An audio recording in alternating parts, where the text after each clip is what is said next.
I'm Laura Walker Hudson, and I'm the CEO of the Social Impact Lab Foundation. We make FrontlineSMS, a desktop and soon cloud-based application that lets you easily send, receive, and manage SMS almost anywhere you are in the world. I guess you could say I'm a technologist now, but before that, I worked for an aid agency. My job was to get harried aid workers to think about new ways of doing things. That is not an easy job to have. The future is here, I would shout to a workshop full of baffled, grumpy, hard-bitten people who'd spent their professional lives doing difficult things in tough places. We should try this thing! Somehow, my enthusiasm was not infectious, and it seemed the future never quite got to where we were. While working with FrontlineSMS, I've had lots of time to ponder why this happens, why it's so hard to try something new, or why, if you make it work in one place, it's so hard to roll it out in other places and in other types of work. ICT for Development has come a long way. We're no longer trying to work out how we ourselves can get a technology to work. We're trying to make it work in broader contexts, more sustainably, and aiming for quality outcomes. But as we move from pilotitis to scale-up fever, many people are asking, what are the barriers to making things work at an organizational level? Why is this so hard? At FrontlineSMS, we've spent 7 years learning how to make software that's usable by real people. We thought that would be enough, that making software easy to use, making it free and simple to get hold of, would mean that anyone could use it anywhere. And it helps. But we've learned that it's not enough. We've worked with people trying to do things with SMS in everything from election monitoring to climate change activism to running rape crisis centres to providing legal services, and they all come across the same problems. They are real, they are sometimes intractable, they are difficult trade-offs, and they are headache-inducingly many. Perhaps you're the person in your organisation who's charged with finding these innovations and promoting them to your colleagues. Perhaps you're the field officer who wants the approval and a bit of startup funding to try something new. Whoever you are, technology can be terrifying. There's a multiplicity of platforms, operating systems, devices, service providers and services to choose from, without even thinking of where, in all this, actual project design fits in. It's complicated terrain and there is no map.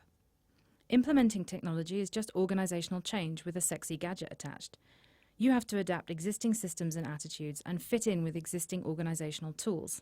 In a large agency, this can seem impossible. Then there are complex issues: risk, data ownership, data security, open data, interoperability, open source or not open source. Everyone has an opinion, and no one can weigh up these factors but you. And behind it all, what happens if this technology is as transformative as we think? What happens if the data shows us something that we're not prepared for? Not all technology is good or well built. And even when it is, it just doesn't work in every setting. The good news is that if you're a project-oriented person, a child nutrition expert, or a livelihoods advisor, whether working with farmers or forestry, you're actually ideally placed to avoid a lot of the pitfalls, because you already know most of what will help a technology project to succeed. You know that context matters. Human beings use technology and they have a context. Things like literacy, access to a mobile network, access to a power supply, familiarity with technology all matter. There is no one-size-fits-all approach. What's important is having a good, varied toolkit and understanding the strengths and weaknesses of each thing in it. You have to know how to select the right approach. This depends on many factors: who should use the technology, where they are, whether they have reliable internet access, your budget, your appetite for training, and the scale of the data you're collecting. Technology, however good and however fashionable, is only 10% of the solution. Just like focus group discussions and household surveys, just doing one won't help. It has to be done right. Resourcing the team, planning for data analysis, asking the right questions, training data collectors, making sure data flows effectively from decentralized points to the center and back out again. Without all this, the deployment won't work. Local ownership is critical. If you're relying on a tool being implemented by a team, then they have to understand it. They have to get value from it, and they have to buy into it. If they do, you'll be set for life. If you don't, you'll be setting yourself up for failing rollouts and expensive reinforcement. How can you explain to your team or your local partner what the benefits are for them? Can you provide incentives to people to do things like data collection well?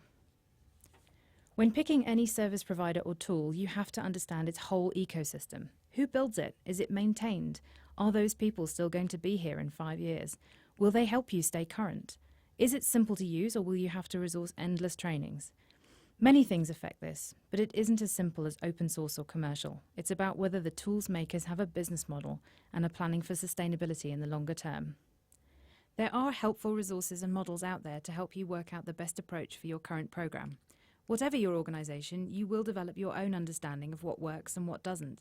For example, the World Bank has produced a set of implementation models for data collection through staff, through automated devices, from the crowd and from existing data sets, with advice and successful techniques for each one.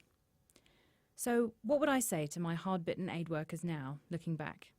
I think I'd look at them differently, not as people standing in the way of progress, but as people who are yet to be convinced that technology will help them do what they are already doing, but better, faster, and more sustainably.